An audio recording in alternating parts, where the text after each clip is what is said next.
Shalom, shalom. Bien-aimés dans le Seigneur, bien-aimés fidèles des membres de l'église hévétique, bien-aimés tous ceux qui sont abonnés sur la page Facebook Live, je dirais, hévétique. Nous sommes très heureux ce matin de vous saluer. Nous sommes très heureux ce matin d'être encore dans cette dynamique de vous apporter dans vos maisons la parole du Seigneur. Nous savons que dans de telles circonstances, ce que le chrétien a besoin, c'est la parole du Seigneur. Parce que c'est la parole qui va faire soi notre foi. C'est la parole qui va nous amener à ne pas être ébranlés. Parce que cette situation dans laquelle nous nous trouvions est une situation qui amène la psychose, la peur. Et l'antidote de la peur, c'est la parole. Et donc, nous sommes là encore ce matin, mon équipe, le chant Nathanaël, le responsable de communication, M. Grégoire. Nous sommes ici encore pour vous servir. Et c'est pour ça que je voulais inviter tout un chacun à s'abonner, du moins à se connecter pour suivre ce culte. Parce qu'aujourd'hui c'est dimanche, c'est le jour du Seigneur. Et c'est pas parce que nous sommes frappés par cette situation que nous devons rester chez nous et à ne pas suivre le culte en direct. Donc je voudrais vous saluer, je voudrais bénir vos maisons, je voudrais célébrer notre Dieu pour ce qu'il fait pour chacun de nous. Alors sans plus tarder, nous allons commencer notre moment. Les Kaoshirion et les Brits. Nous allons commencer ce moment en invitant les dieux sur terre, en invitant le Saint-Esprit, celui qu'on appelle le Dieu fantôme, celui qu'on appelle le Paraclet, celui qu'on appelle le Dieu invisible. Nous allons l'appeler pour qu'il vienne prendre le contrôle, pour qu'il vienne prendre maintenant, je vais dire totalement cette situation, pour qu'il vienne être soit le maestro de cette situation. Je vais inviter quelqu'un à chanter ce cantique avec mon fils, le cantique qui dit appelle et il répondra. Nous allons l'appeler. Nous allons l'appeler pour qu'il vienne. Nous avons besoin de lui. Nous avons besoin de sa présence. Tu vas l'appeler et tu vas inviter le Saint-Esprit. Tu vas lui dire de venir dans ta maison. Invite-le maintenant afin qu'il vienne. Les Kaoshai qui de l'oppré. Oh. Appelle-le, dis-lui de venir. Il a promis dans sa parole. Il a dit je suis avec vous jusqu'à la fin. Après il te répondra. Oui, appelle le Saint-Esprit. Après Nous il te t'invitons répondra. et nous te demandons de venir. Il a dit dans sa parole. On vient prendre le contrôle. Évoquez-moi au jour de la détresse. Viens prendre le contrôle de ce moment. Nous avons besoin de toi, Saint-Esprit. Invite-le dans ta maison. Dis-lui de venir dans ta maison. Appelle-le, dis-lui, Saint-Esprit. Oui, viens dans ma maison. Viens m'apporter ce matin la vie. Viens m'apporter ce matin la puissance. Viens m'apporter ce matin l'onction.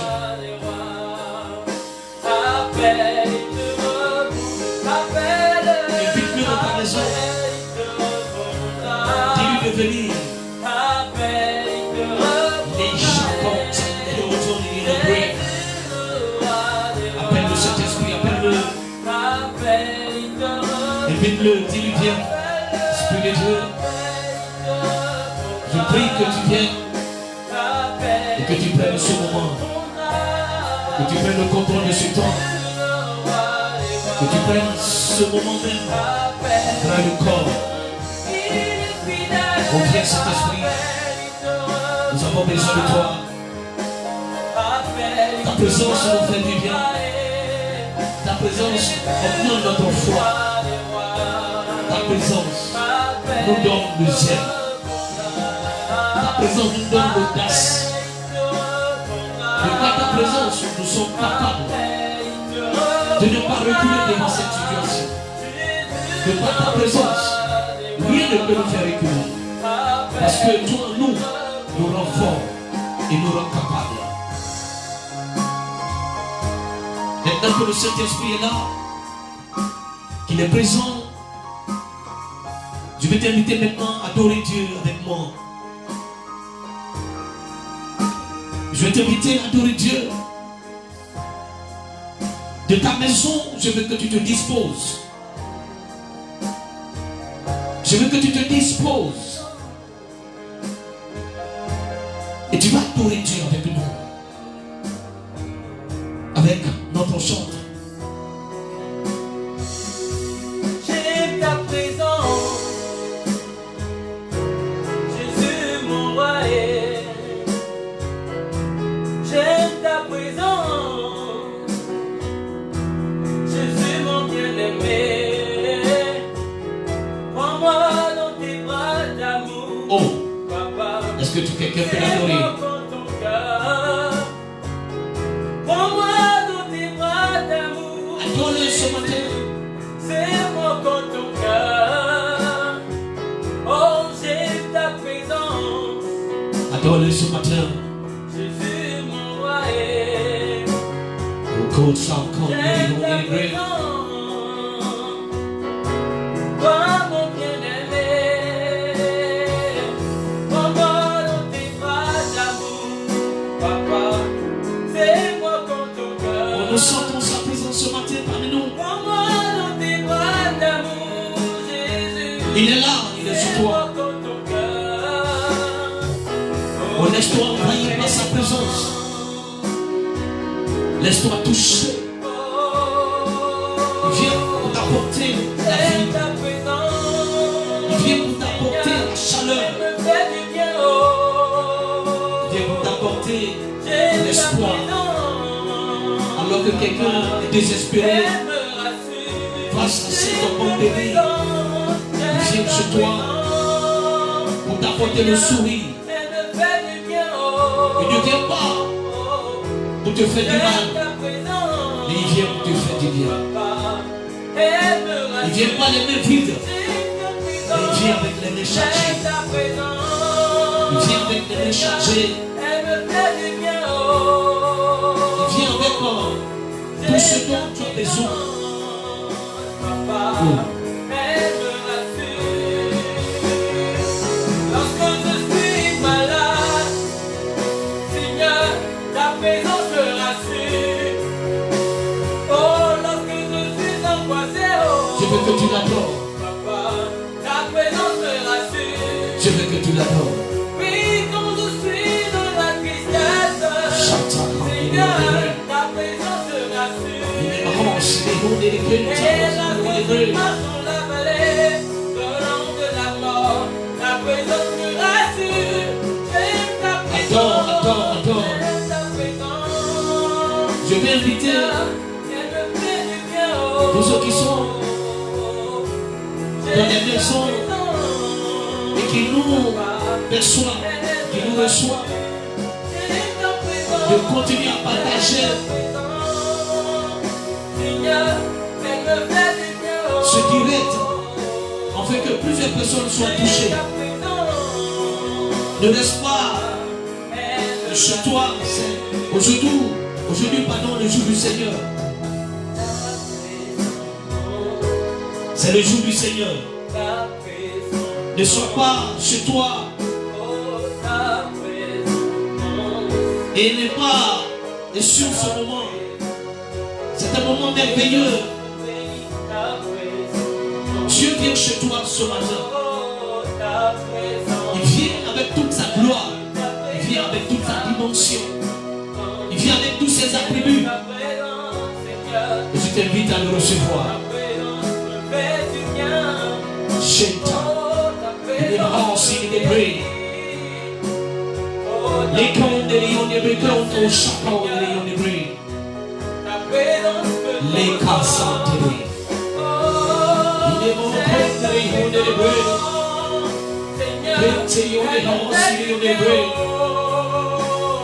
Maman. Il est venu au chapeau de Léon contre Léon. Oh.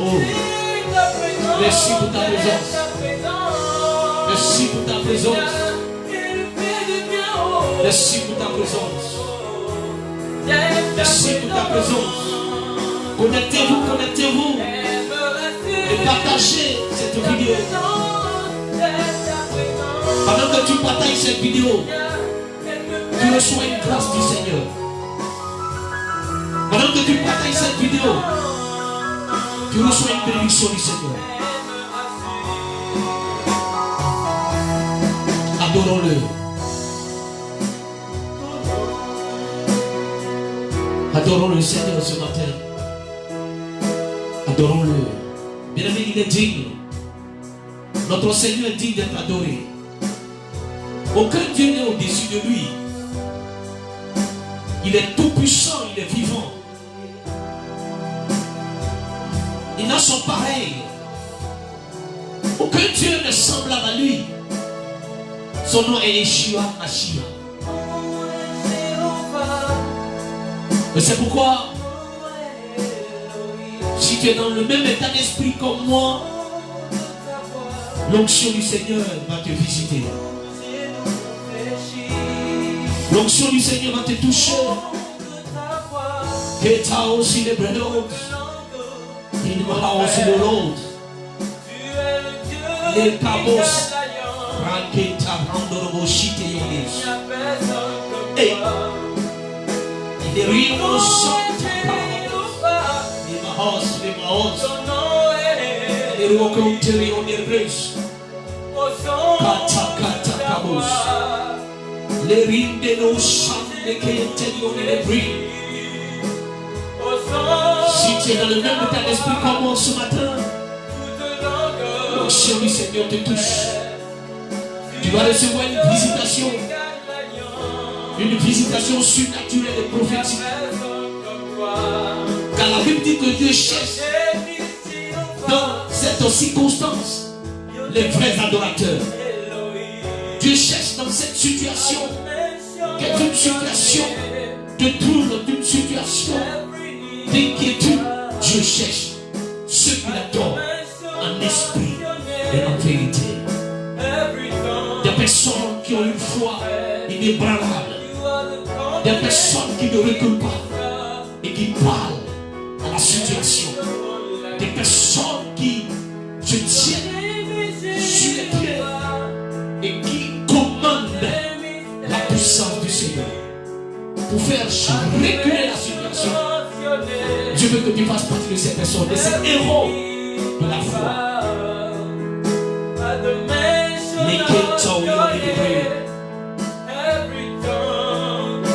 Oh, il y a une saturation de l'Esprit de Dieu.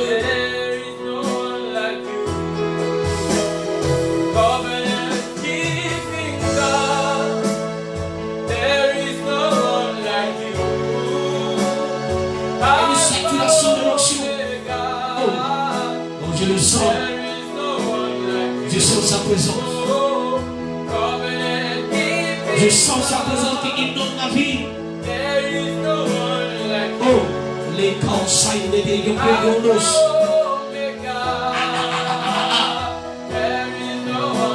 Oh, mon Dieu qui garde l'alliance. Il n'y a personne comme toi. Personne comme toi. Jamais.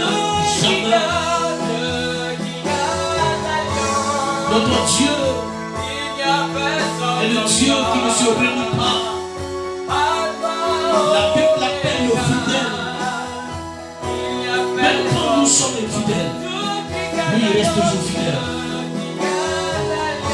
Les chants comme Romus. Il n'y a personne comme toi. Les causes sur le bruit. Il est marrant et on est bruit. Oh, adore-le. Où que tu sois. Si tu me suis en ce moment même, je t'invite à l'adorer avec moi. Nous avons le vrai Dieu. Nous avons le puissant Dieu. Il est incomparable. Il est insondable. Oui. Adore-le. Satanos. Les hanses, les oreilles. Les cassapatacos. Bring in your sheep, your courthouse. Bring on the house. Les comptes de your brick, your compte, your bush.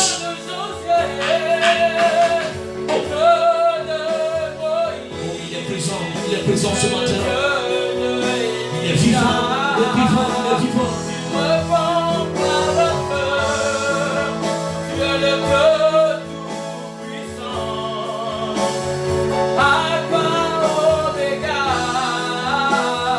Il n'y a personne qui gagne l'alliance. Partagez la vidéo. Pendant que tu es en train de partager cette vidéo, je t'annonce que quelque chose d'inattendu va se produire dans ta vie. Parce qu'au travers de ce geste, tu vas sauver une vie. Au travers de ce geste, tu vas délivrer une personne. Peut-être que quelqu'un est sur le point de se suicider par rapport à cette situation. Mais le fait que tu partages cette vidéo et que cette personne entend ma voix, qui n'est pas seulement ma voix, mais qui est la voix de Dieu. Et si quelqu'un entend cette voix, l'esprit de suicide va le quitter. Parce qu'il y a des gens qui sont complètement déprimés par rapport à cette situation. Ils ne savent plus à quel chose se vouer. La solution, c'est Christ.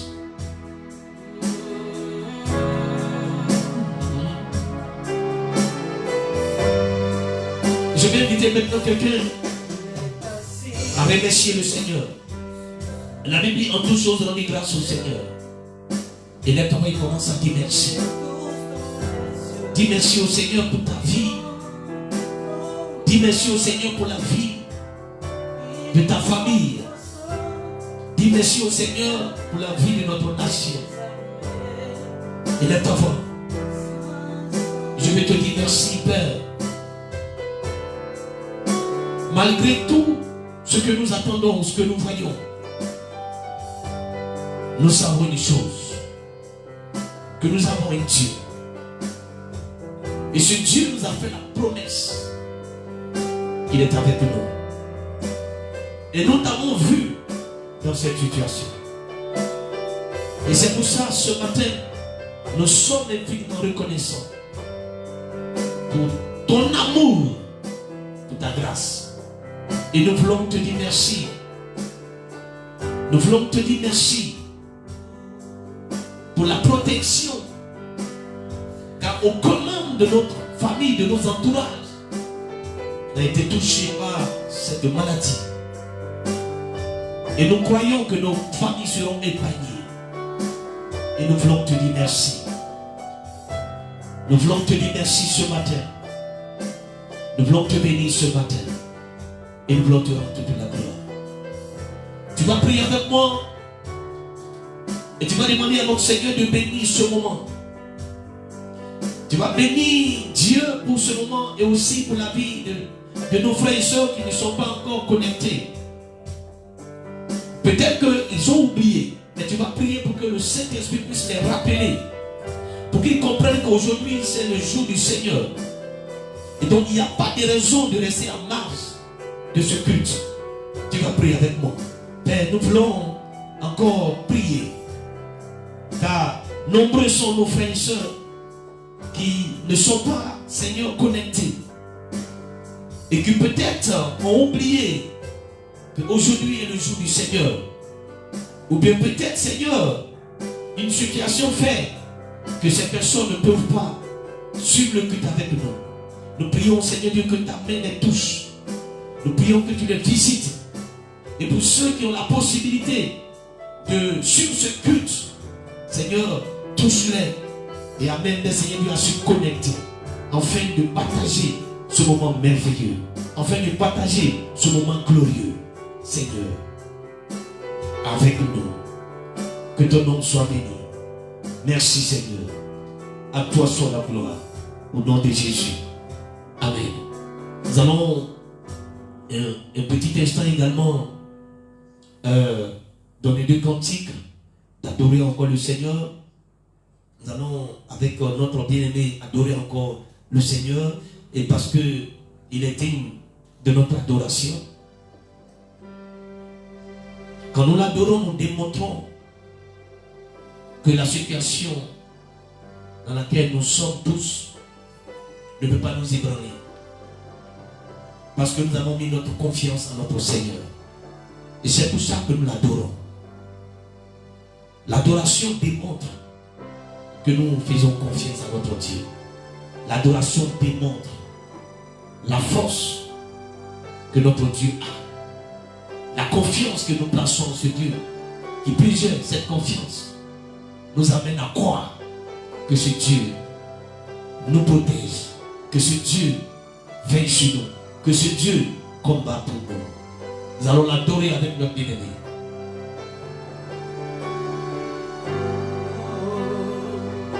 Il est assis sur son trône élevé, et tout en l'est lui rend hommage. Est-ce que tu peux rendre hommage au Seigneur?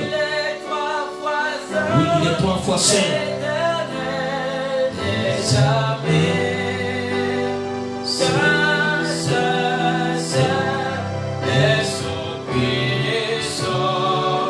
Adorons-le.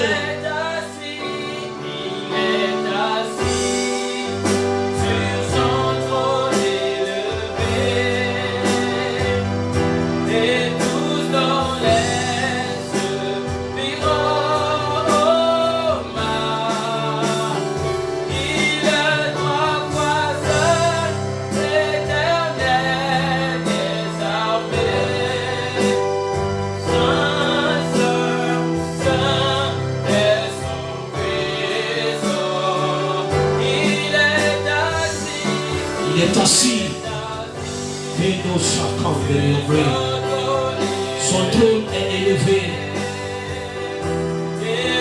Son trône est élevé.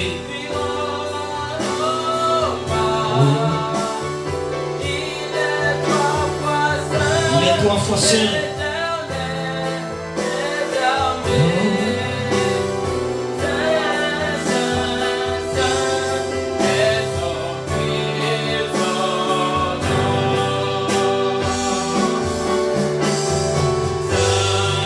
Je veux que vous partagez la vidéo. Vous tous qui êtes connectés, partagez la vidéo. Partagez, partagez.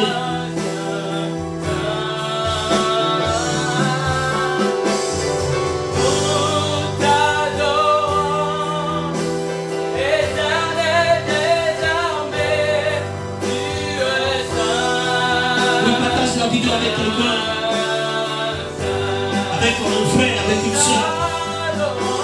Même cette personne assume ce culte.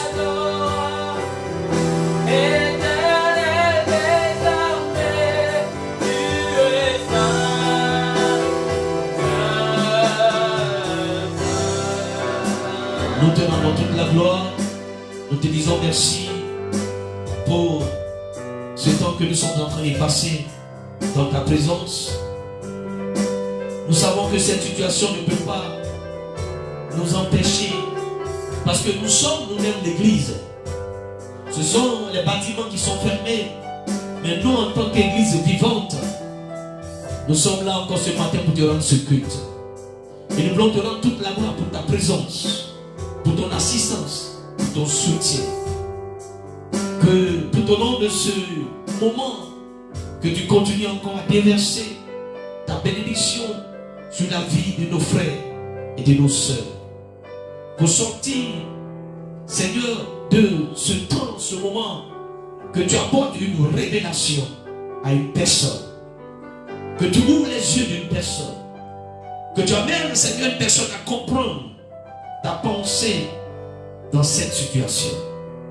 Prends le contrôle, conduis toujours ce moment, en fait que toute la gloire, toi, te soit rendue toi et à toi seul. Merci Seigneur, au nom de Jésus. Amen. Alors, nous voulons bénir la vie de tous ces frères et sœurs qui nous suivent en ce moment. Et je voudrais vous demander de continuer encore à partager la vidéo. Nous voulons atteindre le maximum de personnes parce que vous savez que l'antidote de cette situation, c'est la parole de Dieu. Quand à un moment donné, tu es désemparé, quand à un moment donné, tu ne sais plus à quel chaîne t'ouvrir, la seule chose qui peut te soulager, c'est la parole du Seigneur. Et je vais t'inviter à partager parce que en le faisant, tu sauves une âme. En le faisant, tu apportes la vie à une personne. En le faisant, tu apportes l'espoir à une personne. C'est pourquoi partage. Nous voulons atteindre le maximum de personnes. Parce que nous croyons que c'est un moment important où tous ceux qui sont chrétiens puissent comprendre la pensée de Dieu dans ce moment de crise. Alors je voudrais vous bénir pour ceux qui sont déjà connectés. Et je voudrais vous inviter ce matin à suivre attentivement avec nous le message que le Seigneur a pour chacun de nous ce matin. Que la grâce et que la gloire vous localisent ce matin dans le nom précieux de notre Seigneur Jésus-Christ. Alors ce matin, c'est un culte, mais c'est un culte spécial. Alors donc il y a des étapes que nous ne pouvons pas le faire. Nous avons une équipe très restreinte, Seigneur, qui est avec moi ce matin ici, dans le bureau. Et c'est pour ça qu'il n'y a pas de louange en tant que tel. Et il y a beaucoup de choses qu'on ne peut pas faire. Alors nous allons aller directement à l'écoute de la parole du Seigneur. Je vais inviter quelqu'un à prendre sa Bible dans le livre de Luc chapitre 19, de verset 41 au verset 44. Luc chapitre 19, de verset 41 au verset 44. Je le lis dans la version parole vivante. Vous pouvez le lire dans la version que vous avez. Je fais la lecture. Il dit, quand il fut arrivé tout près de la ville, il l'embrassa du regard et pleura sur elle. Ah, dit-il, si seulement toi aussi, au moins aujourd'hui, en ce jour qui t'est donné, tu avais compris de quoi dépend ton salut. Si seulement tu avais reconnu le chemin qui mène à la paix. Hélas, à l'heure qu'il est, tout cela est caché à tes yeux. Des jours de malheur vont fondre sur toi. Tes ennemis t'encercleront de tranchées et de palissades. T'assiégeront et te presseront de tous côtés. Ils te jetteront à terre. Ils te détruiront complètement.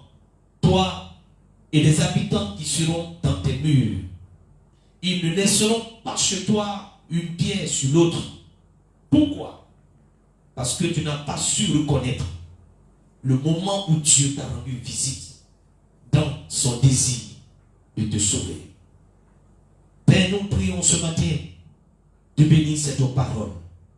Que cette parole ce matin soit, Seigneur, une épée à deux tranchants.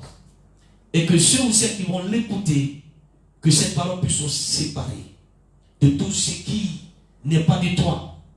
Afin que, Seigneur, tous deviennent des instruments. Tous deviennent, Seigneur, des personnes rachetées qui tournent vers toi et qui se disent, nous avons besoin de toi, Seigneur. Et nous voulons que tu transformes nos vies. Bénis cette parole. Merci, Seigneur, au nom de Jésus. Amen. Alors, le terme de notre message ce matin, c'est l'ignorance ou la méconnaissance du temps de ta visitation par le Seigneur et ses implications. Le verset 44, le Seigneur a cité certaines conséquences qui vont arriver sur la vie de plusieurs personnes, il donne la raison. La raison, il dit, parce que tu n'as pas su reconnaître le moment où Dieu t'a rendu visite dans son désir de te sauver. À un moment donné, Dieu t'a rendu visite. À un moment donné, tu as reçu une visitation de la part du Seigneur. Mais il dit ici, tu n'as pas su reconnaître ce moment. Du moins, tu n'as pas pu discerner ce moment. Et tu n'as pas su le projet que Dieu avait pour toi quand il te visitait. Et comme tu n'as pas reconnu ce moment, Dieu dit, voici certaines choses qui vont t'arriver. Shalom, bien-aimé dans le Seigneur.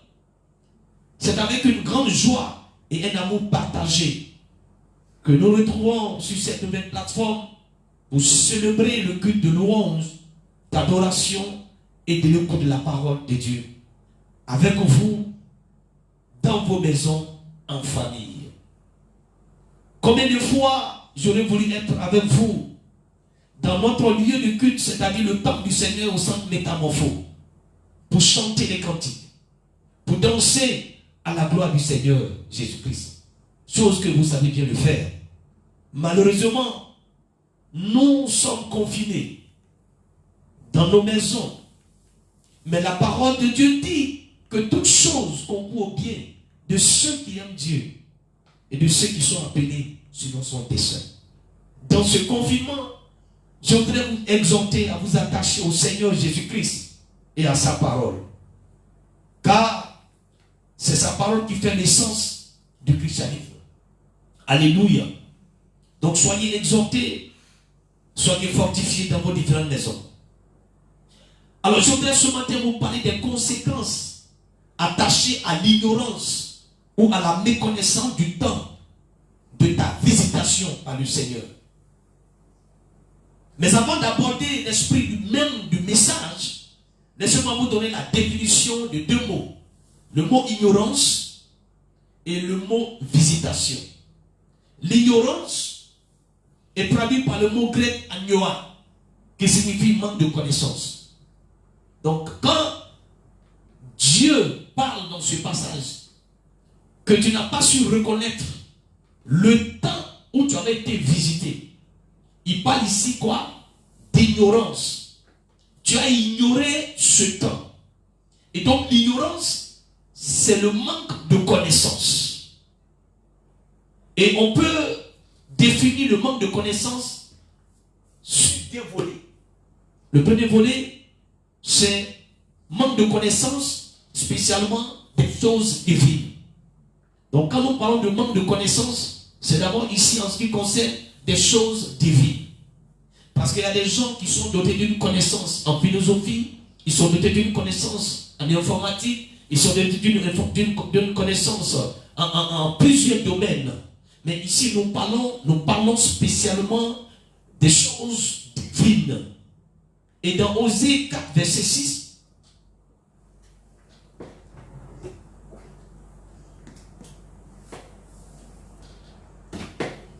Osée 4, verset 6, dans la version français courant, il dit, oui, mon peuple est réduit au silence, faute de me reconnaître.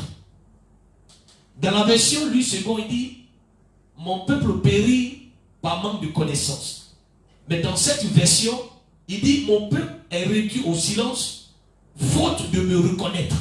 Donc voyez-vous qu'on ne parle pas de la connaissance des choses du monde, mais nous parlons ici de la connaissance des choses divines. Et le verset continue, il dit, mais toi-même déjà, tu n'as pas voulu me reconnaître.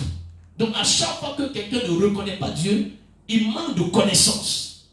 À chaque fois que quelqu'un ne reconnaît pas le temps de Dieu, quelqu'un ne reconnaît pas, je dirais, le projet de Dieu, quelqu'un ne reconnaît pas ou ne discerne pas la saison de Dieu, on dit que cette personne manque de connaissance. Et le verset continue, il dit, c'est pourquoi je ne veux plus de toi. C'est pourquoi je ne veux plus de toi. Donc quand vous manquez de connaissance, c'est-à-dire quand vous ne reconnaissez pas Dieu comme étant votre Seigneur et Sauveur, en ce moment, il dit qu'il ne vous reconnaît plus. Et il dit, tu ne seras plus mon prêtre. C'est-à-dire, tu ne seras plus mon serviteur. Puisque tu as oublié l'enseignement de ton Dieu. Moi, j'oublierai tes enfants. Donc, puisque tu as oublié son enseignement, donc, à la manque de connaissance, il dit que ceux qui oublient la parole de Dieu, ceux qui ne reconnaissent pas l'autorité de la parole de Dieu, Dieu dit que lui, il les oublie, eux et leurs enfants. Donc, quand il dit ici l'ignorance, il parle de manque de connaissance, spécifiquement en ce qui concerne les choses divines. Donc, quand tu ne connais pas les choses divines, tu manques de connaissance. Deuxièmement, quand on parle de manque de connaissance, on parle d'aveuglement moral. L'aveuglement moral. Et dans Éphésiens 4, versets 18 à 19, dans la version français courant, il dit, ils refusent de comprendre. Ils n'ont aucune part à la vie qui vient de Dieu. Parce qu'ils sont complètement ignorants. Bien aimé, à chaque fois que tu es ignorant, cela veut dire que tu refuses de comprendre. Et donc, puisque tu refuses de comprendre, tu n'as aucune part à la vie qui vient de Dieu. Aujourd'hui, tout le monde crie à Dieu par rapport à cette situation. Tout le monde implore Dieu. Des pécheurs implorent Dieu. Des gens qui, malgré, qui se réclament de Christ, mais qui n'ont jamais marché conformément à la parole de Dieu, sont en train de crier à Dieu dans cette situation. Mais il dit quoi? Il dit ici qu'ils n'ont aucune part à la vie qui vient de Dieu, parce qu'ils sont complètement ignorants, profondément endurcis. Ils ont perdu tout sentiment de honte. Ils se sont livrés au vice et commettent sans aucune retenue toutes sortes d'actions impures. Et donc l'ignorance ici concerne l'aveuglement moral. C'est-à-dire ici, quand tu refuses de comprendre, on te parle de la part du Seigneur. La parole de Dieu te révèle les choses de Dieu, comment tu dois vivre, comment tu dois te comporter. Mais il dit ici que tu refuses de comprendre. Et donc, tu n'as aucune part à la vie qui vient de Dieu. Donc, tu n'as aucune part à la délivrance. Donc, tu n'as aucune part à la guérison. Parce que la guérison et la délivrance font partie des éléments qui appartiennent à Dieu et que Dieu donne à ses enfants. Souvenez-nous que Jésus dit à la femme, c'est le nom Félicien, il lui dit, on ne peut pas donner le paix des enfants aux chiens. Quand il dit le paix, il parle de la guérison, il parle du sang, il parle de la délivrance. Mais il dit on ne peut pas donner ces choses aux chiens. Le chien c'est un griffe, ce sont des païens, ce sont ceux qui ne croient pas, ceux qui ne reconnaissent pas Jésus-Christ. Donc, ici, voici le sens du mot ignorance. Il commence par d'abord ignorer les choses divines. Il commence aussi à ignorer les choses morales. Alléluia. Alors, l'origine de agnoa, il est agno, qui signifie ne pas comprendre. Ne pas comprendre, qui signifie errer ou pécher à travers l'erreur, qui signifie méconnaître. Donc, à chaque fois que tu ne connais pas ou tu ne comprends pas, tu es ignorant. Et quand nous lisons Actes 13, verset 27, il dit en effet, les habitants de Jérusalem et leurs chefs n'ont pas reconnu qui est Jésus. Ils n'ont pas compris les paroles des prophètes qu'on lit à chaque sabbat. Mais ils ont accompli ces paroles en condamnant Jésus. Donc remarquez, il dit ici ce que dit la Bible. Il dit les habitants de Jérusalem et leurs chefs n'ont pas reconnu Jésus. Est-ce que toi qui m'entends ce matin, tu reconnais Jésus comme étant Dieu? Est-ce que toi tu m'entends ce matin, tu le reconnais comme étant ton Seigneur et ton Sauveur? Est-ce que tu ne le condamnes pas? Est-ce que tu ne continues pas de condamner Jésus-Christ au travers de tes actions? Et l'origine de agnéo, c'est Néro. Néro, qui signifie percevoir par l'esprit. Qui signifie avoir de la compréhension ou bien avoir de la considération. Donc ici, quand Dieu parle, Dieu voudrait que nous percevons les choses par l'esprit. Donc la connaissance ici n'est pas le fait qu'on soit intellectuel.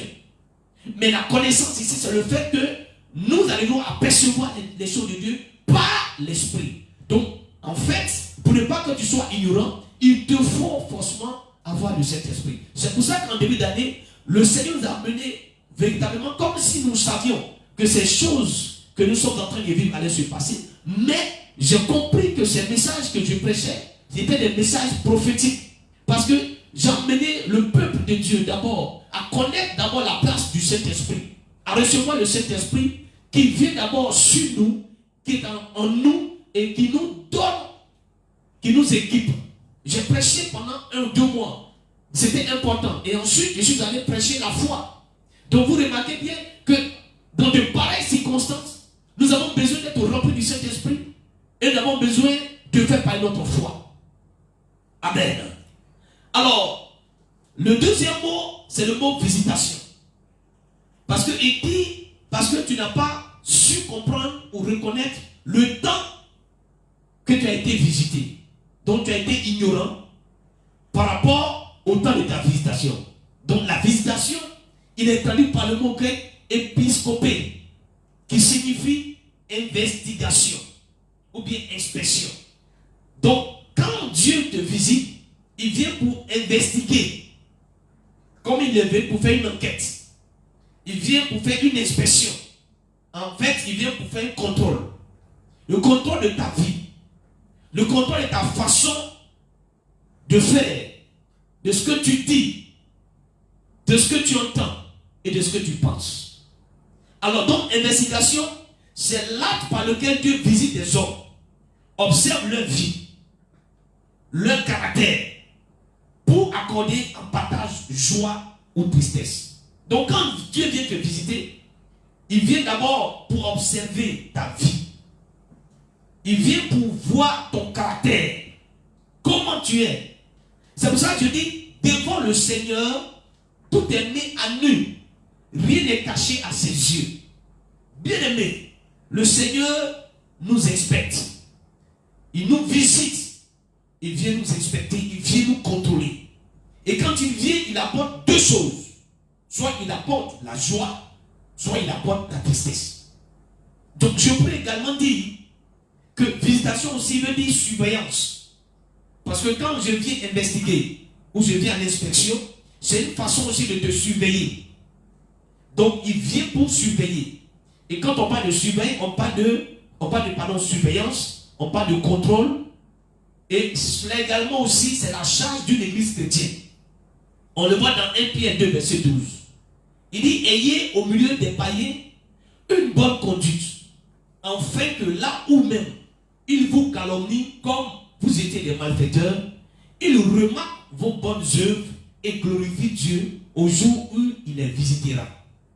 Donc ici, il est en train de nous dire que, chrétiens que nous sommes, nous devons avoir une bonne conduite au milieu des païens. Même si ces païens nous calomnient, s'ils nous traitent de tous les noms, mais ici, l'apôtre Pierre nous exhorte à avoir la bonne retenue, à avoir une bonne conduite. Parce que nous sommes au milieu des païens. Et que Dieu aussi peut visiter les païens. Et quand nous avons une bonne conduite, quand Dieu viendra les visiter, que ces païens puissent glorifier Dieu. Donc, ici, ça voudrait dire que d'abord il vient te visiter pour t'apporter la joie ou la tristesse, mais également aussi il te donne la charge, toi, qui vis au milieu des chrétiens, d'avoir une bonne conduite. Alléluia. Alors l'origine de épiscopé est épiskeptomé, qui signifie regarder sur ou après, ou bien examiner avec les yeux pour voir comment il est. Donc quand Dieu vient là, il te regarde avec ses yeux, il t'examine avec ses yeux spirituels, dans le but de voir comment tu es, ou bien de regarder dans le but d'aider ou de rendre les bienfaits. Donc voici un peu ce que veut dire la visitation. Et on le voit dans Actes 15, verset 14. Il dit, Simon a raconté comment Dieu a d'abord jeté les regards sur les nations pour choisir au milieu d'elles un peuple qui porta son nom. Donc avant que Dieu n'apporte une bénédiction, d'abord il va te visiter. Et le fait de te visiter, il va faire quoi? Porter ses regards sur toi. Pour voir comment tu es. Donc Dieu ne peut pas t'apporter une grâce, une bénédiction si tu n'es pas dans sa volonté. Donc il va te regarder, il va t'inspecter. C'est cela qu'on appelle la visitation. Et dans Matthieu 23, verset 38 au verset 39, il dit, maintenant je vous laisse à vous-même. Donc Jésus est venu visiter son peuple. Il est venu inspecter son peuple. Et il a tiré une conclusion, que ce peuple-là l'a rejeté. Et donc, il était sur le point de s'en aller pour mourir à la croix. Et il va donner une parole. Il dit, maintenant je vous laisse à vous-même. Bien aimé, il n'y a rien de plus dramatique, il n'y a rien de plus pathétique ou bien catastrophique quand Dieu dit, il te laisse à toi-même.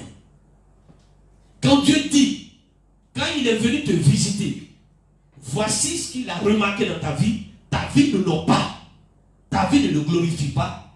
Dieu dit, je te laisse à toi-même. En un mot, je t'abandonne. Je te laisse, puisque tu penses que tu as les moyens, tu as les capacités de réussir, de faire ceci ou cela.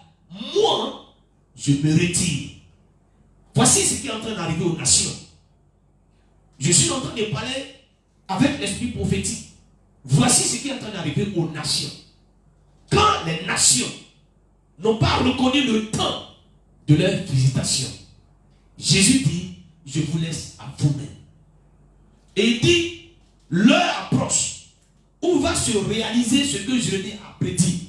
Jérémie a prédit quoi? Jérémie a dit, votre temple va être complètement abandonné. Le temple n'est-il pas abandonné? Il dit, il restera désert. Est-ce qu'aujourd'hui, on voit quelqu'un dans un temple? Est-ce que les temples ne sont-ils pas abandonnés? Est-ce que les temples ne sont-ils pas fermés? Voici ce que Jérémie avait prophétisé. En effet, je vous le déclare, désormais, vous ne me reverrez plus jusqu'au jour où vous diriez, béni soit celui qui vient de la part du Seigneur. Il dit, on ne va plus le voir jusqu'à ce qu'on puisse dire, béni soit, voici ce Dieu qu'il nous faut.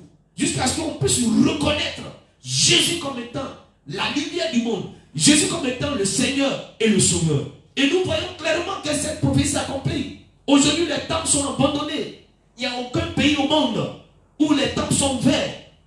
Quand vous prenez le Vatican, là-bas c'est fermé. Quand vous prenez les États-Unis, quand vous prenez l'Europe, quand vous prenez l'Afrique, je parle ce matin parce que moi aussi, le temple aussi est fermé.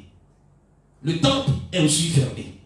Alors, bien aimé, la visitation du Seigneur est accompagnée des messages. Donc quand Dieu visite, il vient avec un message. Peut-être l'annonce d'une bénédiction. Donc le message que Dieu vient annoncer peut être l'annonce d'une bénédiction. Comme une orientation ou un avertissement imminent d'un jugement sur une nation, sur une famille, sur un homme. Donc quand Jésus dit que Israël n'a pas reconnu le temps de sa visitation, alors qu'il était venu pour apporter une bénédiction, mais ils n'ont pas su, ils n'ont pas reconnu, ils ont été ignorants. Donc quand tu visites quelqu'un, il vient pour t'apporter un message. Donc la visitation se fait par soit Dieu lui-même. Donc Dieu, quand il vient visiter, il peut le faire par lui-même. On voit dans Genèse 12 verset 1 le cas d'Abraham, où Dieu est venu, il a visité Abraham, il a donné un message à Abraham. Dieu aussi peut nous visiter par les anges. On le voit dans le cas de Juge 6, le verset 12, le cas de Gédéon, où il est venu et il a parlé à Gédéon. Il a donné une orientation à Gédéon. On le voit également dans Luc 1, verset 11, le cas de Zacharie, le sacrificateur Zacharie. L'ange est venu, l'ange lui a parlé. Donc il a été visité. On voit aussi dans Luc 1, verset 26 au verset 33, le cas de Marie, où l'ange est venu visiter Marie et il lui a porté un message, la naissance du Fils de Dieu, qui va venir sauver l'humanité. Dieu aussi peut nous visiter au travers des hommes de Dieu, entre griffes des prophètes. On voit dans 1 roi 17, verset 1, Élie qui va visiter le roi Akab, qui va lui donner un message. On voit également dans 1 roi 17, verset 7, Élie aussi qui va visiter la femme veuve de Sarepta. Dieu également peut aussi nous visiter au travers de Jésus-Christ, lui-même dans Actes 9, de verset 1 au verset 6, concernant Saul de Tarse. Il peut aussi nous visiter au travers du Saint-Esprit. Donc Dieu peut venir par le Saint-Esprit te parler, te donner une orientation, te donner une parole. Alléluia. Alors, tout au long des évangiles, passant par Matthieu, Marc, Luc et Jean, Jésus a visité des familles entières. Il a visité des hommes, des femmes et des enfants en leur apportant la guérison, la délivrance, le pardon des péchés, grâce sur grâce.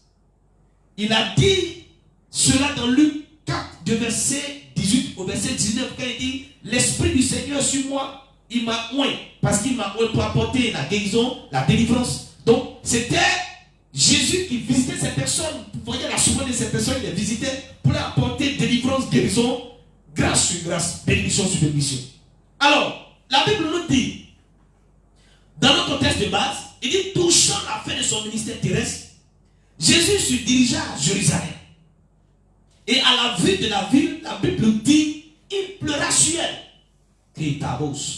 Jésus pleura sur elle. Il regarde Jérusalem, la ville sainte.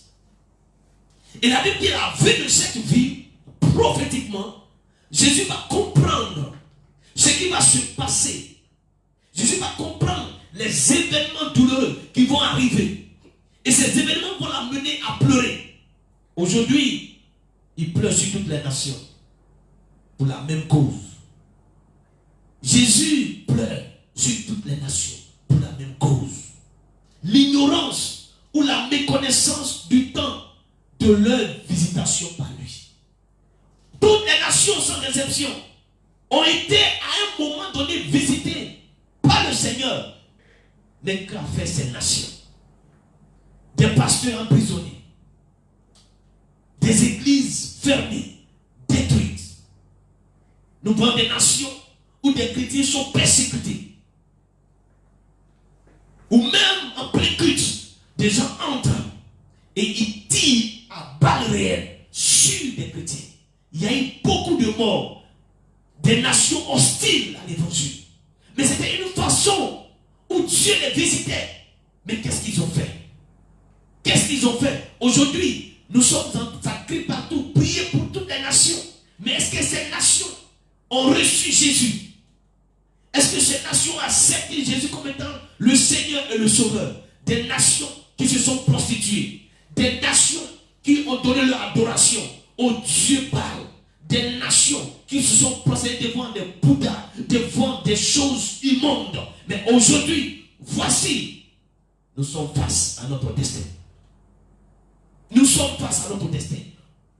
Parce que nous avons ignoré le temps de notre visitation. Et la Bible dit, Jésus va commencer à pleurer. Oh. Tu ne peux pas imaginer la situation dans laquelle nous sommes, où nous trouvions. Jésus est en train de pleurer. Jésus est en train de pleurer. Il pleure pour notre ignorance. C'est-à-dire, le fait qu'on n'a pas reconnu qu'il est Dieu. Il pleure. Des nations ont rejeté Dieu. Des nations ont fait leur constitution, la laïcité. Et c'est écrit dans les constitutions comme chez nous, un pays laïque. Mais qu'est-ce qu'on entend par un pays laïque? Ça voudrait dire qu'un pays laïque, tout le monde peut adorer son Dieu qu'il veut. Tout le monde peut aller chercher le Dieu qu'il veut pour venir adorer. Parce que c'est la laïcité. Non! Tout ce que nous voyons est l'œuvre de Dieu. Il est seul digne d'adoration. Il est seul digne de louange. Toute la louange lui doit être rendue. Mais écrit dans les constitutions, la laïcité, c'est-à-dire que quelqu'un peut aller prendre le vaudou, un babadi, quelqu'un aller prendre le Bouddha, bouddhisme, Maïkari, tout ce que vous pouvez imaginer pour envoyer, pour venir l'adorer. Jésus pleure. Pleurer vient du mot grec cléo, qui signifie pleurer en signe de peine. qui signifie pleurer, pleurer et de faire des griefs envers quelqu'un. Donc, pendant que Jésus pleura sur Jérusalem, il pleura en signe de paix, mais également aussi il fait des griefs contre cette nation. Pleurer aussi, c'est un signe de lamentation. C'était un soulèvement de cœur. C'était des pleurs en sanglots et du cri de l'âme en agonie. Quand quelqu'un est venu pour vous sauver, quand quelqu'un est venu pour vous apporter la solution et que vous l'avez rejeté.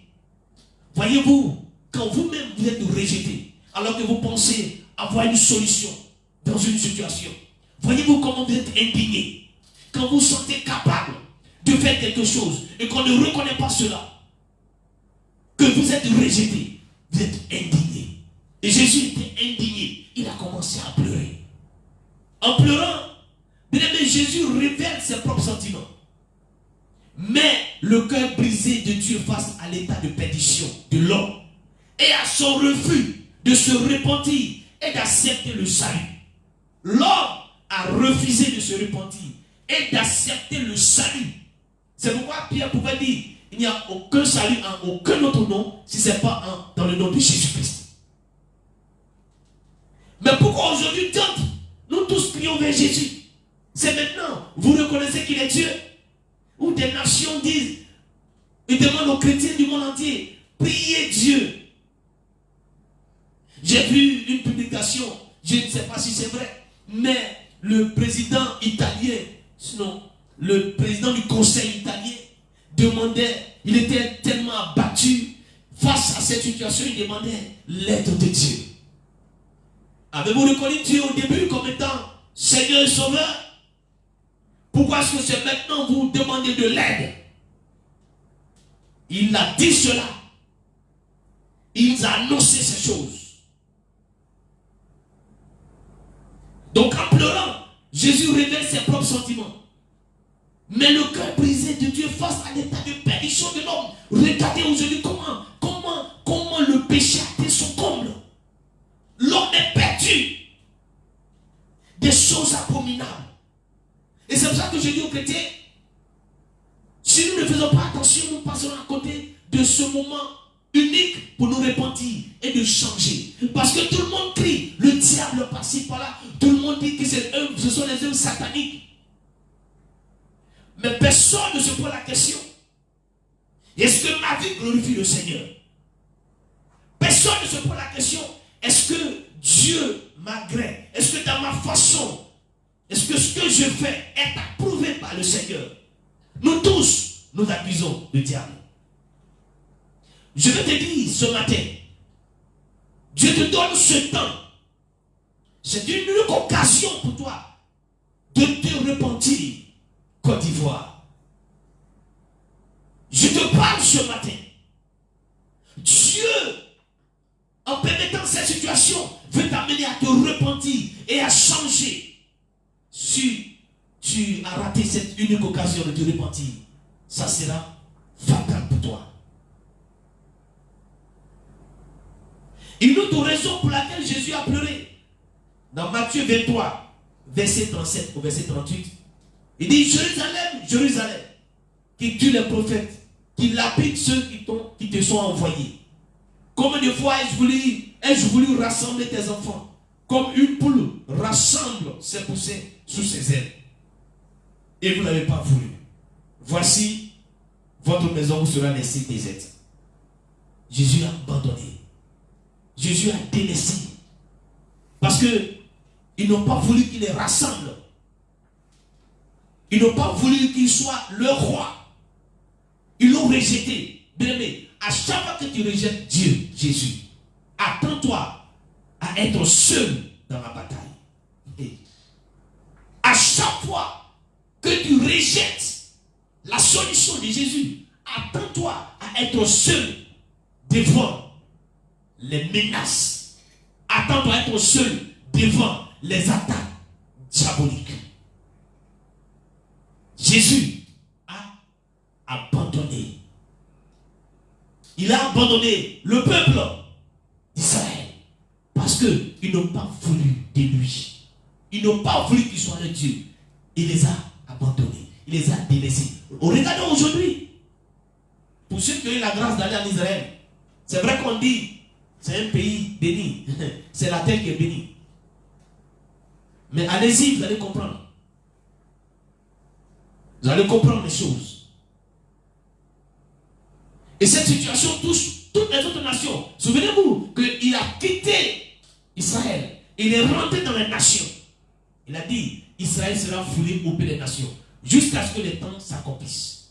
Jésus va entrer dans les nations. Comme il a été rejeté, comme il a été abandonné, comme on n'a pas reconnu son bras, il va aller dans les nations pour se choisir un peu. Mais là-bas aussi, il va aussi être confronté à la même chose. Ces nations l'ont aussi rejeté. Ces nations l'ont aussi abandonné. Et face à cette situation, Jésus nous regarde. Face à cette situation, Jésus nous regarde. Est-ce que nous sommes suffisamment puissants pour faire face à cette situation? Je l'ai dit que cette maladie est un signe qui annonce le retour de Christ. Alors, selon notre texte de base au verset 14, il dit quand il fut arrivé tout près de la ville, il l'embrassa du regard et pleura sur elle. Il dit, ah, dit-il, si seulement toi aussi, au moins aujourd'hui, en ce jour qui t'est donné, tu avais compris de quoi dépend ton salut. Il dit, si tu avais compris de quoi dépend ton salut. Il y a des choses qui dépendent de ton salut. Il y a des choses. Et tu dois savoir. Et beaucoup sont dans l'ignorance. Ils ne savent pas ce qui dépend de leur salut. Ce qui dépend de ton salut, il y a la sûreté. Il y a la sécurité. Il y a la prospérité. Il y a la félicité. Il y a l'état tranquille de l'âme. Mais ces choses nous ont été enlevées. Ces choses nous ont été enlevées. Aujourd'hui, nous sommes face à notre destin. Quand je regarde la télévision, les nouvelles qui nous parviennent ne sont pas bonnes pour toutes les nations. Même pour la Côte d'Ivoire, c'est vrai que pour l'heure, il n'y a pas encore de décès. Mais il y a plus de 140 personnes infectées, contaminées. Et nous ne savons pas quel sera le bilan pour cette journée. Est-ce qu'il y a d'autres nouvelles personnes contaminées? Regardez la situation dans laquelle nous nous trouvons. Malgré la puissance des nations, malgré leur expertise, personne. Pourquoi? Parce que nous avons été ignorants. Ou nous avons eu la méconnaissance du temps où Dieu nous a visités. Il n'y a aucune nation qui peut dire que Jésus n'a pas visité. Quand vous prenez des pays où là-bas, il n'y a même pas une église. Il n'y a pas une église. Un pays comme la Somalie, où tous les chrétiens sont traqués. Sont traqués sur le fait qu'on entend chrétien. Et vous pensez que Dieu, où des personnes sont décapitées, où on prend l'être humain et on le décapite comme un animal. Vous pensez que Dieu, qui a créé l'homme, va s'asseoir et ne rien faire. Dieu convoque l'humanité devant son tribunal. Donc il dit ici,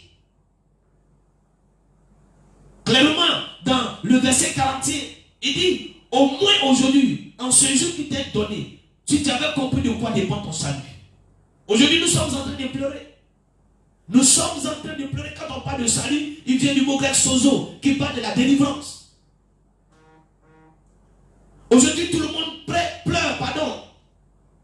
Mais la délivrance, il y a ce qu'on appelle la sûreté. Est-ce que nous sommes en sûreté? Non. Est-ce que nous sommes en sécurité? Non.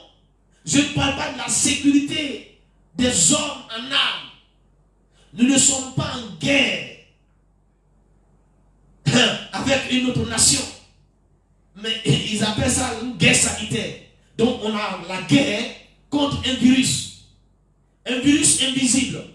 Donc ça devient une guerre spirituelle. Nous ne sommes pas en sécurité. Aujourd'hui, plusieurs sont confinés. Et de jour en jour, des mesures drastiques vont être arrêtées. Au fur et à mesure que nous avançons, des mesures vont être beaucoup difficiles. Où il va y avoir un confinement total sur toute l'étendue du territoire. Où personne ne pourra sortir. Vous allez voir, dans ce que Jésus a annoncé, ces choses se trouvent. Donc voici, bien-aimés, les implications de cette ignorance. À chaque fois que tu as ignoré que Dieu, Jésus t'a visité, voici les implications. Au verset 42, il dit, tout nous sera caché à nos yeux. Au verset 42 de notre texte, c'est ce qu'il dit. Lisons au verset 42 de notre texte de base. Il dit clairement, si seulement tu avais reconnu le chemin qui mène à la paix, hélas, à l'heure qui est, tout cela est caché à tes yeux. Aujourd'hui, des gens sont en train de prier pour avoir une révélation. Dieu parle-moi. Et des gens accusent les prophètes. Mais pourquoi ces prophètes n'ont pas vu cette chose venir? Pourquoi Dieu ne leur a pas parlé? Et les gens sont en train de jeûner, prier pour dire, Seigneur, donne la révélation. Moi j'ai entendu des prières. Seigneur, donne la révélation aux médecins, aux chercheurs, pour qu'ils trouvent le médicament. Et dit, tout nous sera caché. Et Katabos. On prie. Et j'ai vu une chaîne de prière. Prier pour les médecins. Oui, nous devons prier pour le corps médical. Parce qu'ils font face à cette situation. On demande de prier pour que Dieu puisse leur donner. Pour que les chercheurs puissent avoir la révélation. Dites-moi, ces chercheurs ont-ils Christ? Ils adorent-ils Christ? Quel est le Dieu qu'ils adorent? Il dit tout nous sera caché. Quand nous avons ignoré le temps de notre visitation, tout nous sera caché. Donc il va y avoir un aveuglement. Il va y avoir un voile. Et ce voile est jeté par Dieu lui-même. Ensuite, quand tout nous sera caché, parce que tu ne vois plus rien, parce que tu ne reçois plus de révélation, parce que tu n'entends plus la voix de Dieu, Dieu ne te parle plus. Et je suis convaincu que dans cette situation, il y a longtemps Dieu n'a pas parlé à quelqu'un. Pour lui dire, par rapport au coronavirus, voici exactement ce que tu dois faire. Non, personne ne me dira qu'elle a reçu une instruction de la part du Seigneur en ce sens.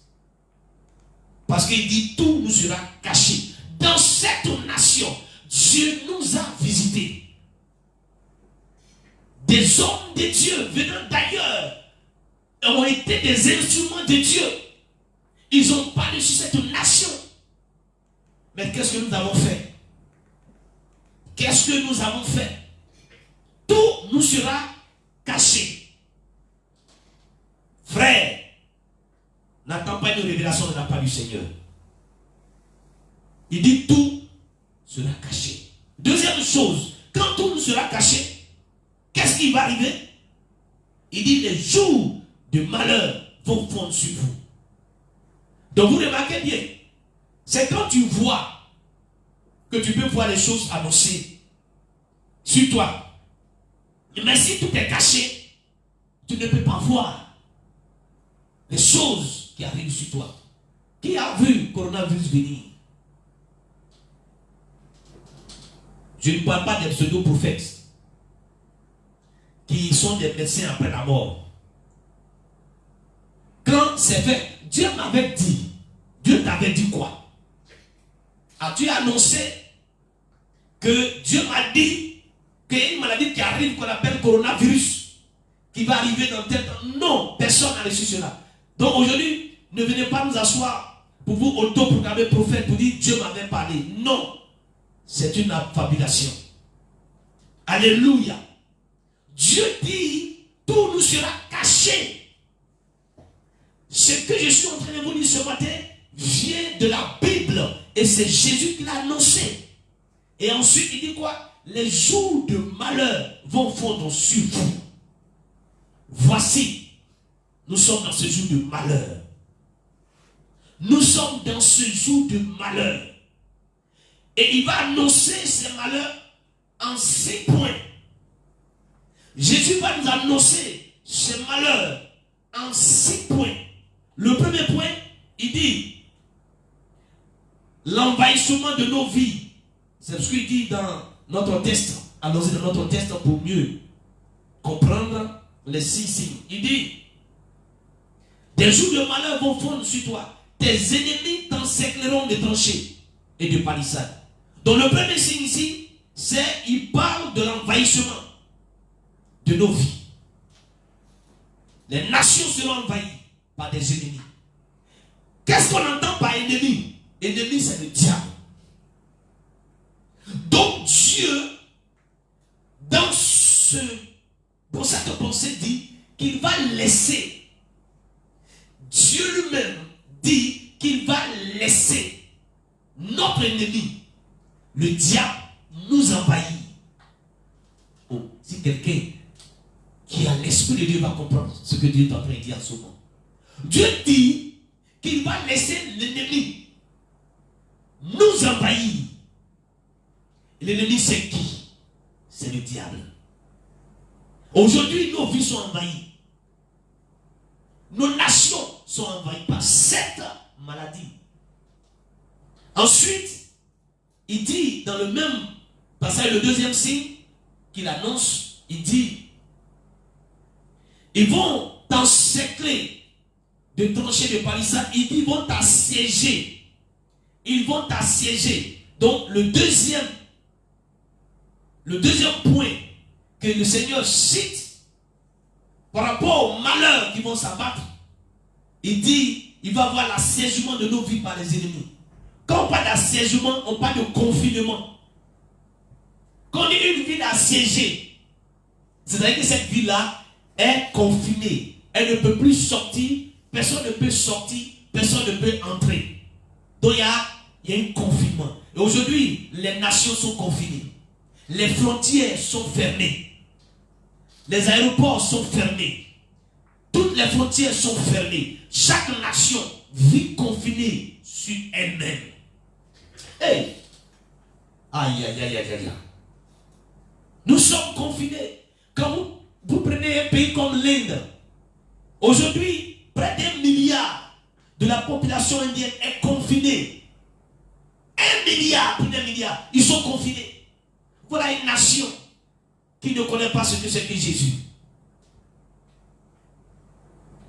Où les chrétiens sont persécutés, sont tués. Deuxième point, il dit, nous serons oppressés. L'oppressement de nos vies par l'ennemi.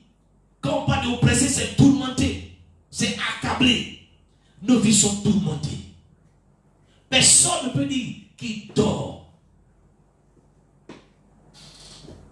Parce que pendant que tu dors, tu penses. Et si cette maladie me touche aussi, j'entends qu'il y a tel déchet, tel déchet, tel déchet. Nous sommes tourmentés. Tous les projets sont mis en stand-by, comme on le dit. Nous sommes accablés. Tout le monde, sans exception, nous sommes accablés. Quatrième point, qui résume les malheurs. Il dit, ils seront jetés par terre, c'est-à-dire l'humiliation. Aujourd'hui, nous sommes humiliés. Les nations sont humiliées. Les grands de ce monde sont humiliés. Des intouchables, des gens qui se disent tout puissants sont humiliés. Sont humiliés.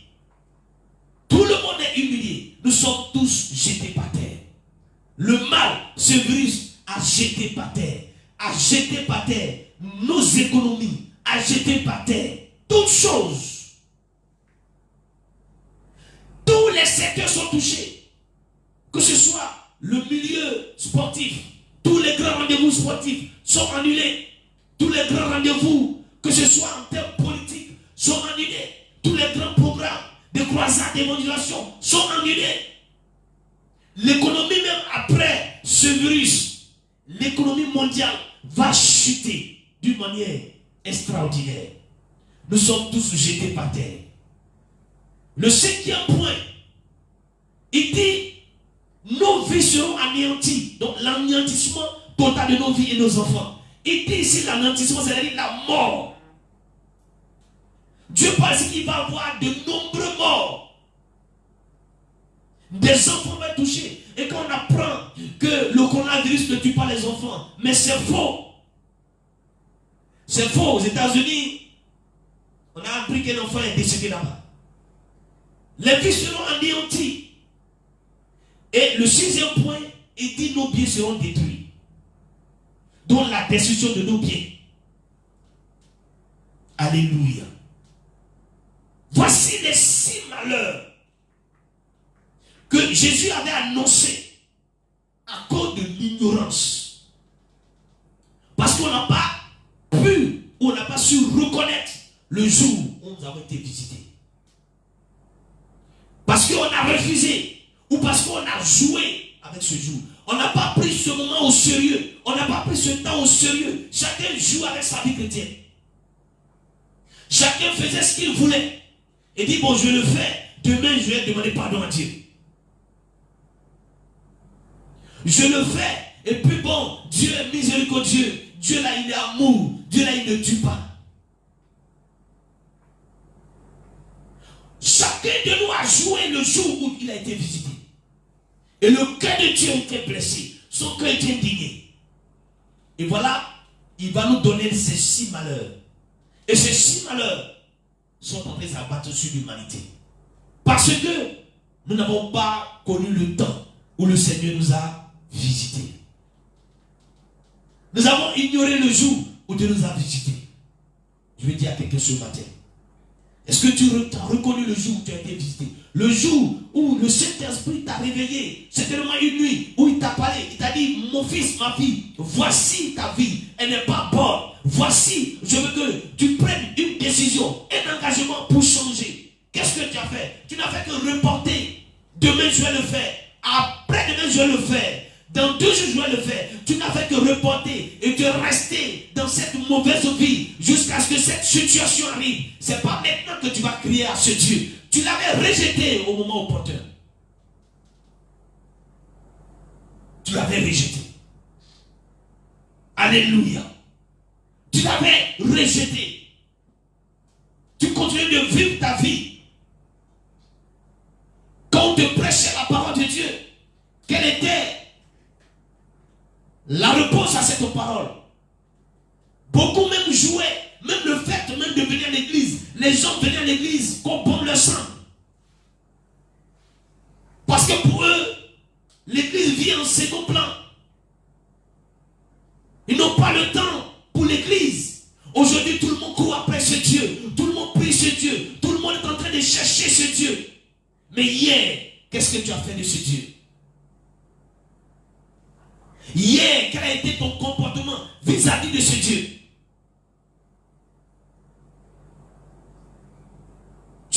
Tu n'as pas reconnu le jour où ce Dieu t'a visité.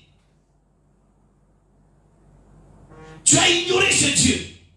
Tu te comportais comme étant toi-même ton propre chef. Mais est-ce que tu ne savais pas? Tu ne savais pas qu'en le faisant, qu'un jour, ces choses allaient arriver. Et ces choses sont là aujourd'hui. Nous sommes tous dans ce même bateau, frère. Personne ne peut prédire ce qui va arriver demain. Personne ne peut dire exactement avec exactitude comment demain va être. Nous sommes à Dalois. Mais ce que Dalois va être demain, personne ne sait. Pourquoi? Parce que Dieu a dit, tout cela, toutes ces choses vous seront cachées. Toutes ces choses vous seront cachées. Je veux m'adresser à ceux qui sont de cette assemblée. Vous qui m'entendez, nous avons eu le temps de vous prêcher la parole de Dieu, de vous prêcher tout le conseil de Dieu, sans omettre quoi que ce soit. Qu'est-ce que vous avez fait de ce que Dieu vous avait dit? Chaque jour que Dieu me donne les paroles que je prêchais, vous avez des clés. Dieu donnait, voici des clés par rapport à cette situation. Voici ce que je devez faire. Qu'est-ce que vous avez fait de ce que Dieu a dit? Aujourd'hui, nous sommes face à cette situation. Laissez-moi vous dire quelque chose. Celui qui sera sauvé, c'est cette personne qui va faire prévaloir sa foi. C'est cette personne qui aura cette intimité avec Dieu, cette relation sincère avec Dieu.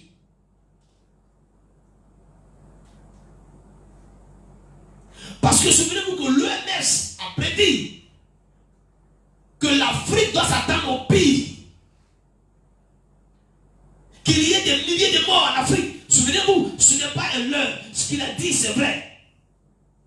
Parce que les infrastructures sanitaires sont inexistantes. Nos nations n'ont pas mis des moyens dans les infrastructures sanitaires. Nous sommes en état, surtout notre pays, qui sort d'une crise de 10 ans. Tout a été détruit. Et si ce mal s'installe dans le temps et dans la durée, je vous assure que ça sera difficile.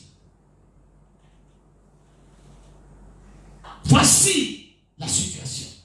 Alors, je rends grâce à ce Dieu merveilleux qui chaque fois quand il nous parle, nous ouvre une porte de sortie. Comment échapper à ces malheurs? Il a annoncé, mais il nous permet également de nous en sortir. Dans Luc 2, le verset 19, il va nous donner le secret, sinon les clés pour échapper à cette situation. Donc Luc 2, verset 19, il dit, Marie gardait toutes ces choses et les repassait dans son cœur. Marie gardait toutes ces choses et les repassait dans son cœur. Marie avait reçu la visite d'un ange. Et l'ange venait annoncer la venue du Fils de Dieu. Que Marie allait tomber enceinte, elle allait mettre au monde le Fils de Dieu. Elle a reçu la visite de l'ange. Et cet ange est venu apporter un message. Et la Bible dit quoi? Marie gardait ces choses. Elle a gardé ce que l'ange lui a dit. Ce matin, Dieu m'utilise comme étant un ange. Toi, tu m'entends ce matin. Dieu se saisit de moi pour te parler ce matin. Dieu te dit ce matin de garder sa parole. Si tu avais négligé sa parole, si tu avais bafoué l'autorité de sa parole, ce matin, Dieu te dit de garder sa parole. Et ce n'est pas seulement la garder, mais la mettre en pratique. Marie gardait ces choses et les repassait. Ce matin, pour t'en sortir de cette situation, garde la parole du Seigneur et mets-la en pratique. Si tu n'as jamais appliqué la parole de Dieu, si tu n'as jamais gardé la parole de Dieu, si tu as négligé la parole de Dieu, si tu as bafoué la parole de Dieu, c'est le moment où tu dois comprendre que ce qu'il te faut pour que tu puisses résister, pour que tu ne sois pas victime de cette pandémie, c'est la parole du Seigneur. La seule chose qui pourra te préserver, garder, c'est la parole de Dieu. C'est la parole du Seigneur. C'est la parole du Seigneur. Et mets-la en pratique. Commence maintenant ce matin à garder la parole du Seigneur. Commence maintenant à appliquer la parole du Seigneur. Qu'est-ce que Dieu dit? Mets cela en pratique. Mets cela en pratique. Si tu avais relégué la parole de Dieu au second plan, va prendre cette parole et fais de cette parole ta priorité maintenant. Que la parole de Dieu soit ta boussole. Alléluia. Il dit, Marie gardait toutes ces choses. Quand Dieu t'avait visité, qu'est-ce qu'il t'avait dit? Quelles sont les paroles que Dieu t'a dit? Dieu dit de garder ces paroles. Dans cette situation, c'est quand tu gardes la parole et que tu la mets en pratique que tu seras fort. Parce que quand Jésus avait été tenté dans le désert, il n'a pas utilisé autre chose que la parole. Jésus a dit au diable, il est écrit. C'est avec la parole qu'il a défait le diable. Frère, c'est avec la parole que nous allons mettre hors d'état de nuire ce virus. Aujourd'hui, je suis choqué de voir que des personnes sont en train de faire l'automédication. Des gens sont en train de boire des décoctions protéger de ce virus. Maintenant, tu ne peux pas te protéger de ce virus. Ce virus est démoniaque. Ce virus est démoniaque. Ce n'est pas en buvant des décoctions que tu vas te protéger. C'est comme quelqu'un disait que je vais prendre des amulettes pour me protéger contre le coronavirus, mais ça ne marchera pas. Ce qu'il te faut, c'est la parole de Dieu. Retourne à la parole de Dieu. Bien-aimé, écoute-moi bien ce matin. Retourne à la parole de Dieu. C'est pourquoi la Bible dit les prophéties vont passer, les révélations vont passer, mais ce qui va rester, c'est la parole. Aujourd'hui, tu ne peux plus, frère, chercher la révélation de dire l'année où tu es né, ça ne va plus t'intéresser. Aujourd'hui, ce qu'il te faut, ce n'est pas le fait qu'on donne ton nom. Ce n'est pas le fait qu'on dit le nom de ton grand-père ou de ta grand-mère. Auparavant, tu courais après ces choses. Mais tu comprends bien que ces choses, tu ne peux pas te mettre devant le diable pour dire je suis né en 75, ça ne marchera pas. Ce qu'il te faut, c'est la parole de Dieu. Alors tu t'imagines, quand on prêche l'évangile, qu'est-ce que tu fais? Tu t'amuses. Il y a des gens dans cette église, pendant qu'on prêche l'évangile, ils sont en train de s'amuser à faire autre chose. Ce qui va te sauver, c'est la parole. Alléluia. Deuxième chose, Acte 17, de verset 30. Il dit, Dieu s'en tenu compte des temps d'ignorance. Oh, Dieu s'en tenu compte des temps d'ignorance. Annonce maintenant à tous les hommes, en tout lieu, qu'ils aient à se repentir. Oh, je bénis le Seigneur. Je bénis Dieu. Ce Dieu, il est vraiment amour. Ce Dieu, il est vraiment amour. Ce Dieu est rempli d'amour. Dieu ne tient plus compte des temps d'ignorance. Les temps où on a été ignorant, où on n'a pas connu le temps où on nous a visité. Dieu dit ce matin, il ne tient plus compte de ces temps. Il oublie ces temps d'ignorance. Mais il annonce maintenant. Je dis à quelqu'un, Dieu annonce maintenant. Si tu m'entends, écoute-moi ce matin. Dieu annonce maintenant. Le maintenant, c'est aujourd'hui. Le maintenant, c'est le temps Kairos. C'est ce temps dans lequel nous sommes. Dieu dit dans ce temps dans lequel nous sommes, il annonce à tous les hommes, en tout lieu, qu'ils aient à se repentir. Ce que Dieu cherche, ce que Dieu entend, frère, c'est la repentance.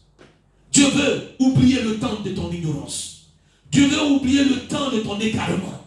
Dieu veut oublier le temps où tu balbutiais. Le temps où Dieu ne fait rien devant toi. Dieu a vu ces choses, mais ce matin, Dieu dans son amour, il abandonne, il l'oublie, mais il t'annonce que tu dois te repentir.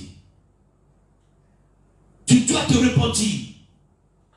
Donc je t'annonce deux clés importantes pour échapper à ce mal. La première clé, si tu veux, revenons d'abord à la repentance.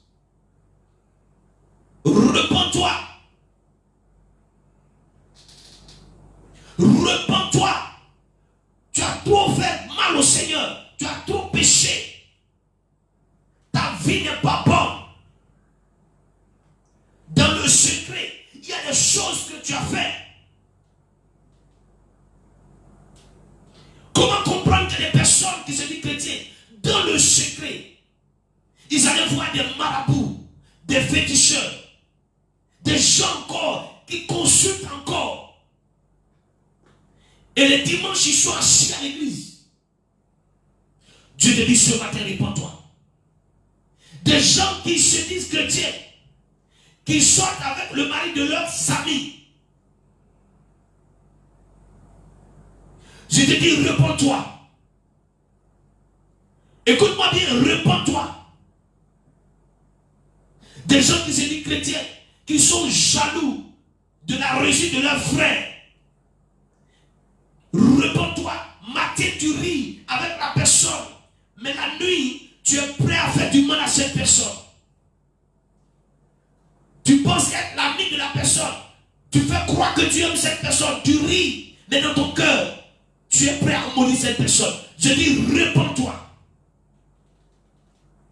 Chrétien, de tout bord, il dit, Dieu annonce à tous les hommes. C'est pas seulement à tous ceux qui sont dans cette église, mais à tous les hommes, à tous ceux qui habitent cette nation et ceux qui sont dans le monde entier. Dieu annonce.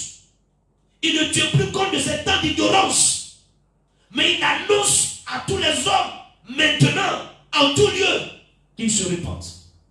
Je te dis ce matin, si tu m'entends, fléchis tes genoux. Fléchis tes genoux. Arrête de combattre le diable. Arrête de te lever comme Satan. Tu perds ton temps. Fléchis tes genoux. Répands-toi sincèrement de tes nombreux péchés. Demande pardon au Seigneur.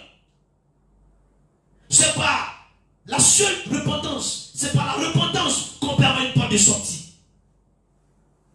Si tu ne te repens pas, si tu ne changes pas d'attitude, si tu ne changes pas ta façon de faire, tu vas périr dans cette situation. Tu parles comme un prophète. Si tu ne changes pas, c'est une opportunité que Dieu te donne. Si tu ne changes pas, si tu continues dans la désobéissance, si tu continues dans ces choses, tu vas être victime de cette situation. Arrête de tromper ton mari. Arrête de tromper ton mari. Une femme qui est infidèle. Monsieur, arrête d'être infidèle à ta femme. Arrête. Parce que si tu n'arrêtes pas, c'est dans ça que tu vas rester. Pendant que je parle, je sens l'onction du Seigneur sur moi. Si tu ne te repens pas de ces choses, tu vas y rester. Dieu annonce. Il dit, sans tenir compte des temps d'ignorance. Dieu savait qu'on a été ignorant. Dieu savait qu'on a méconnu le temps où il nous a visités. Mais par sa miséricorde, il annonce maintenant à tous les hommes, en tout lieu, qu'ils aient à se repentir. Si tu m'entends ce matin, repens-toi. Repens-toi. Dieu appelle l'humanité à se repentir. Dieu appelle nos chefs d'État à se repentir. Tous les grands de ce pays ont des griffes. Parce qu'ils ne sont pas grands. Le seul grand, c'est Jésus-Christ. Repentez-vous. Comment comprendre que l'Union européenne, je l'indexe, peut amener les pays africains à prendre des décrets pour officialiser l'homosexualité? Comment comprendre? C'est pour ça qu'ils sont frappés. L'homosexualité. Des pays qui ont légiféré, ils ont pris une loi pour officialiser le mariage homosexuel. Deux hommes qui se marient. Abomination. J'annonce aux homosexuels, à tous les homosexuels, écoutez-moi bien. C'est vrai que vous êtes des antichrists, mais je vous annonce à tous les homosexuels, je vous annonce que si ne vous repentez pas et vous ne quittez pas dans ces choses abominables, vous allez rester dans cette situation. Vous serez victime de cette situation. Repentez-vous. J'appelle nos chefs d'État à se repentir. Surtout nos chefs d'État. Je commence par mon pays. J'amène le gouvernement de la Côte d'Ivoire à se repentir. Ils doivent se repentir avec leur tête, le chef de l'État. Repentez-vous. J'appelle les hommes politiques, les opposants, tous ceux qui sont comme opposants dans cette nation, je vous appelle à vous repentir.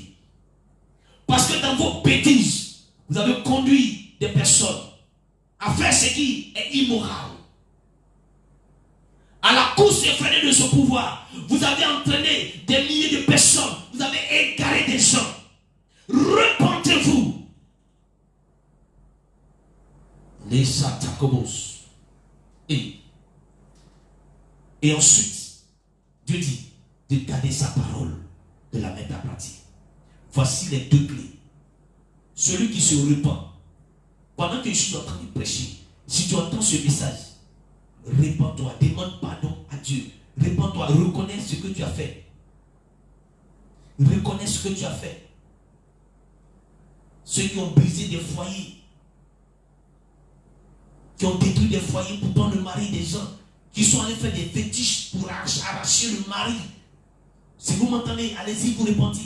Restituez ce que vous avez pris par devers, qui ne vous appartient pas.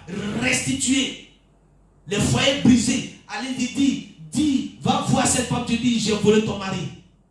Je suis venu me repentir. Et dis à ce monsieur, retourne dans ton foyer.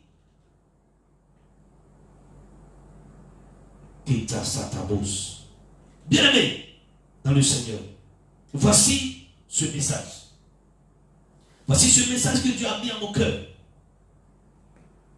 Dieu nous a parlé au travers de ce passage. Il nous a dit réellement que nous n'avons pas su reconnaître le temps où il nous a visités. C'est vrai, il a annoncé 6 malheurs de cette ignorance, de cette méconnaissance. Mais il nous a dit qu'il y a 2 choses qu'on peut faire pour y échapper. La première chose, il dit repens-toi. Repens-toi. Il ne tient plus compte de ce temps d'ignorance. Il te demande de te repentir. Deuxième chose, fais comme Marie. Garde la parole du Seigneur et mets-la en pratique. Tu seras sauvé. Tu seras délivré. Ce mal ne pourra pas t'atteindre.